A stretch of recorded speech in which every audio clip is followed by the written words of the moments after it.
Sentencing remarks the defendant, who is now aged 26, has been found guilty, on overwhelming evidence, of 2 grave crimes, namely, engaging in the preparation of terrorist acts in the period between the 1st of May 2019 and 28 September 2021, in that, with the intention of killing one or more members of Parliament and thereby influencing the government and advancing a religious or ideological cause, he engaged in reconnaissance of locations of targets to attack, including addresses of members of Parliament and the Houses of Parliament, and also engaged in internet research in relation to targets to attack, count 1, and the murder, at a constituency surgery held in Leigh-on-Sea on 15 October 2021, of the distinguished, long-serving, and much-loved and admired Member of Parliament Sir David Amess, who the defendant stabbed many times with a large knife, count 2.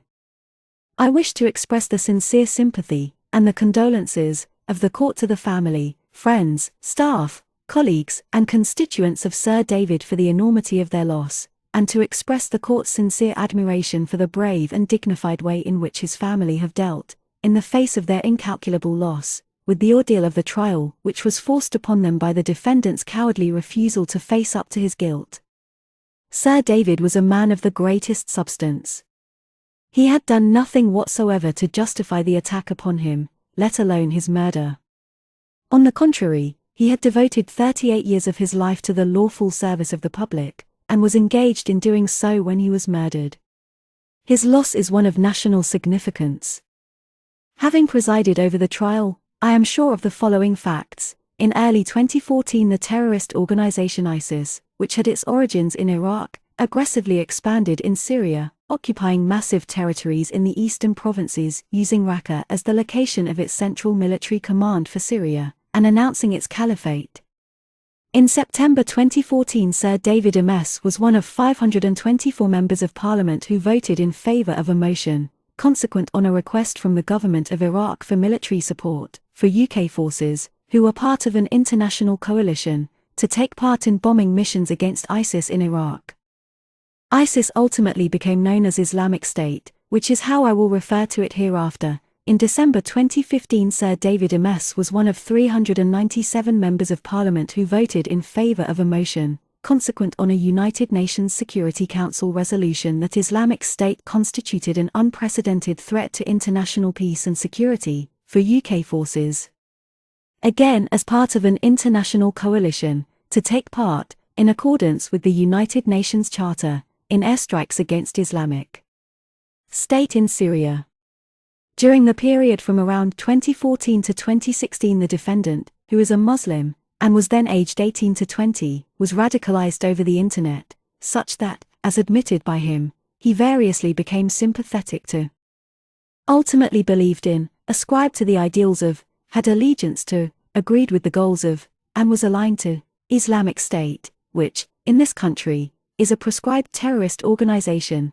To begin with, the defendant had a preference to carry out jihad, on behalf of Islamic State, in Syria, though, as time passed, travel for that purpose became fraught with risk of arrest. Another option that the defendant considered, as a result of listening to advice from the then Islamic State spokesman over the internet, was carrying out a domestic act of terrorism. As a result, in about 2016, the defendant purchased a large knife for the purpose of having it available to use in the event that he decided to carry out a terrorist attack in this country. That was the knife that, 5 years later, the defendant carried around with him when conducting reconnaissance, and that he used to murder Sir David Amess. In October 2017, following many casualties, Islamic State lost Raqqa and other areas of Syria.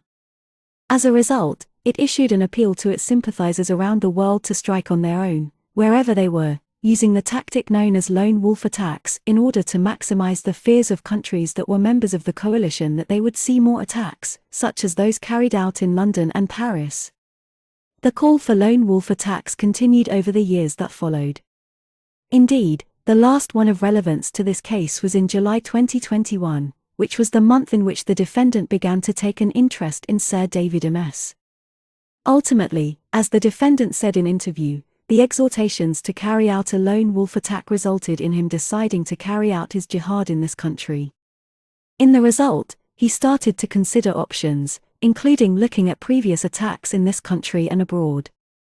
Thereafter, and in order to take revenge for what, from his perspective, had happened in Raqqa, he decided to target members of parliament who, in 2015, had voted for the motion to bomb Islamic State in Syria.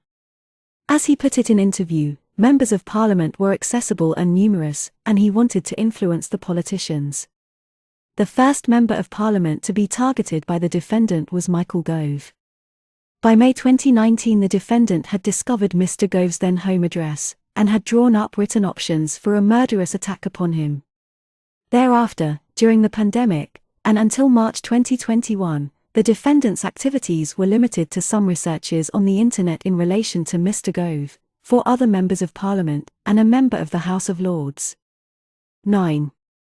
Thereafter, in the period from the 9th of March 2021 until the 5th of July 2021, the defendant carried out reconnaissance in the area of Mr. Gove's address on 8 occasions, ultimately giving up on the idea of attacking him there, because he had divorced and moved away. However, that did not stop the defendant from conducting further research on Mr. Gove as time passed. As he admitted in interview, the defendant then decided to start looking at the Houses of Parliament, and trying to spot where members of Parliament came out and what they were doing. By this time, the defendant had decided to start to carry out attacks here and to use the knife, to which I have already referred, to kill. Thus, as already touched on, he carried it in his shoulder bag during subsequent reconnaissance expeditions.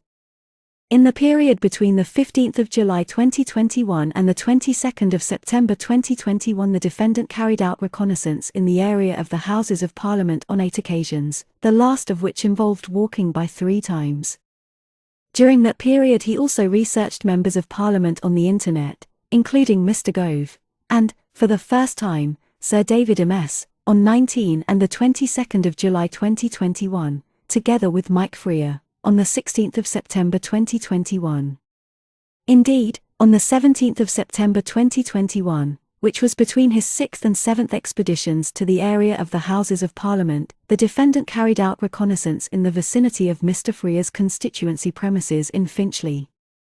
Ultimately, the defendant realized that, because of previous attacks, the police at the Houses of Parliament were heavily armed, such that an attack there would be difficult. So he decided to make another plan, and, after some further research in relation to Mr. Freer and first research in relation to Stephen Timms MP, who had been stabbed during one of his constituency surgeries, he decided to attack a member of Parliament at a constituency surgery. By the 25th of September 2021, the defendant had drafted a note, linked to a film about Raqqa, explaining that he was acting in revenge. By the 27th of September, after finding a Twitter message about Sir David Amess's constituency surgeries, which contained his email address, the defendant had settled on Sir David as his target. In the period between the 27th and the 30th of September 2021, the defendant was in email contact with Rebecca Hayton, a member of Sir David's staff, and, by pretending to be a new constituent and by giving a false address, had arranged to attend Sir David's constituency surgery at Belfair's Methodist Church in Leigh-on-Sea at noon on Friday the 15th of October. In the days leading up to that appointment, the defendant conducted further internet research in relation to Sir David, including as to his connections with the Jewish community, which, in the defendant's view, provided a further reason to kill him. The day before the appointment, the defendant researched previous terrorist stabbings in Reading and London. On the 15th of October 2015, the defendant travelled by public transport and on foot to the church. He was carrying his shoulder bag with the knife in it. His plan was to stab Sir David to death, then to wait at the scene for armed police to arrive, and then to martyr himself by attacking them and, he hoped, being shot dead by them in the process.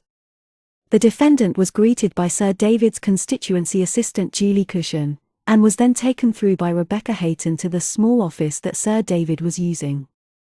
Sir David and Rebecca Hayton sat on one side of a desk, and the defendant sat on the other side. The defendant had his principal phone out and, after about 5 minutes, and unbeknown to Sir David and Miss Hayton, used it to send a WhatsApp message of the 25th of September note, to which I have already referred, and the link to the film about Raqqa, to members of his family then, and without warning, the defendant produced the knife and began to stab Sir David multiple times, aiming in accordance with Islamic State training videos that he had viewed, for the main blood vessels in the body. Sir David, who was unarmed, fought bravely and hard against the attack, but was overwhelmed by the defendant, who was much younger and larger, and who murdered him by inflicting multiple deep stab wounds to the chest. In the meanwhile, Rebecca Hayton had managed to escape from the office and to alert Julie Cushion, who rang the police from outside. Two constituents, Darren King and Yvonne Eves, who had an appointment at 12:15, also arrived outside. They went in to see if they could help Sir David.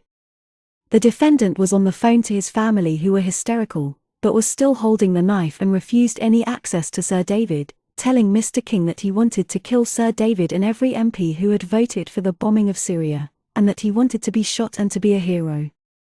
The first police officers to arrive at the scene were PC Scott and Curtis. They were in plain clothes, and were armed only with their batons and pepper spray. They entered the church. The defendant charged at them, and they retreated a little, but then bravely stood their ground. Eventually, because of his sister's ongoing hysterics on the phone, the defendant dropped the knife and the two officers arrested him. On being taken outside, the defendant was smug and self-satisfied about what he had done. On reception at the police station, the defendant said that the crime was terror-based and also referred to religion. In interview, he admitted that he was acting in revenge, and that he wanted to influence politicians. This was a murder carried out in revenge for Islamic State's losses in Syria. It owed nothing to any humanitarian considerations. As with the offense in Count 1, it was done with the intention of influencing the government and of thereby advancing a religious or ideological cause, namely that of Islamic State. The defendant has no remorse or shame for what he has done, quite the reverse. The sentence on Count 2 is fixed by law, namely life imprisonment. The maximum sentence available on Count 1 is life imprisonment. In relation to Count 2, I have to decide whether to set a minimum term before the completion of which the defendant cannot even be considered for release on parole, or whether, by not fixing a minimum term, to impose a whole life sentence, which would mean, in all likelihood, that the defendant will die in prison. I must first identify the correct starting point. For the purposes of this case, Paragraph 2 of Schedule 21 to the Sentencing Act 2020 provides that the appropriate starting point is a whole life order if the court considers that the seriousness of the offense, or of the combination of the offense and another offenses associated with it, is exceptionally high, and the offender was over the age of 21 when the offense was committed. The schedule makes clear that a murder done, as in this case, for the purpose of advancing a religious or ideological cause will normally be an offense of exceptionally high seriousness. The defendant was aged 25 at the time of the murder.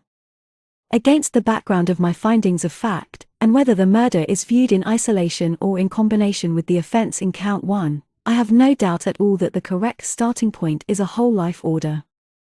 I must then go on to weigh the aggravating and mitigating features. The criteria in Section 69 of the 2020 Act, as amended, are met, in particular that the murder was committed for the purposes of terrorism. Thus I must treat that fact as an aggravating feature, and state in court that the offense is so aggravated, which I do. However, as the prosecution recognize, that factor has already been taken into account in deciding on the starting point, and double counting must be avoided. The additional aggravating factors are that 1. There was a significant degree of planning and premeditation. 2. The use of a knife that had been taken to the scene. 3. The fact that Sir David was providing a public service or performing a public duty. 4. The fact that the offence was committed as an act of revenge upon an elected representative, motivated by how that representative had voted in Parliament. 5. The fact that the defendant prevented members of the public from trying to help Sir David, albeit that it is accepted that, to an extent, that is a manifestation of the defendant's intent to kill and, again, double counting must be avoided. The only potential mitigating feature is the defendant's lack of previous convictions and cautions. However, given his unlawful activities over a substantial period of time in relation to Count 1 and the gravity of the murder, that is a feature of very little weight. Each case that falls within the whole life starting point must be carefully considered on its own facts. I have so considered this case. It is a matter of judicial discretion as to whether a whole life order is made. This was a murder that struck at the heart of our democracy. Given my findings of fact, the fact that the most significant aggravating features of the murder greatly outweigh the single mitigating feature, and whether the murder is viewed in isolation or in combination with offense in count 1, I have no doubt whatsoever that this is an exceptional case in which the element of just punishment requires the imposition of a whole life order, such that the defendant must be kept in prison for the rest of his life. I agree with the prosecution that, applying the relevant guideline, the offense in count 1 is appropriately placed in category 2A, and thus attracts a starting point of life imprisonment with a minimum term of 25 years. The aggravating features are that the targets of the intended attacks were members of Parliament, and the repeated possession of terrorist material. The single mitigating feature is the absence of previous convictions or cautions. Again, the aggravating features significantly outweigh the mitigating feature. In the result, the sentence that I propose to impose on count 1 is a concurrent term of life imprisonment with a minimum term of 30 years. Ali, the sentence that I impose on you on count 2 is one of life imprisonment, with a whole life order. On count 1, the sentence is life imprisonment with a minimum term of 30 years concurrent. I also make a forfeiture order, under the terms of Section 23A of the Terrorism Act 2000, in relation to the items specified by the prosecution, which include the knife. Further, under Part 4 of the Counter-Terrorism Act 2008, you will be subject to the terrorism notification requirements for a period of 30 years. Finally, I make a statutory surcharge order in the relevant sum. Sweeney J. 13A Pri L 2022.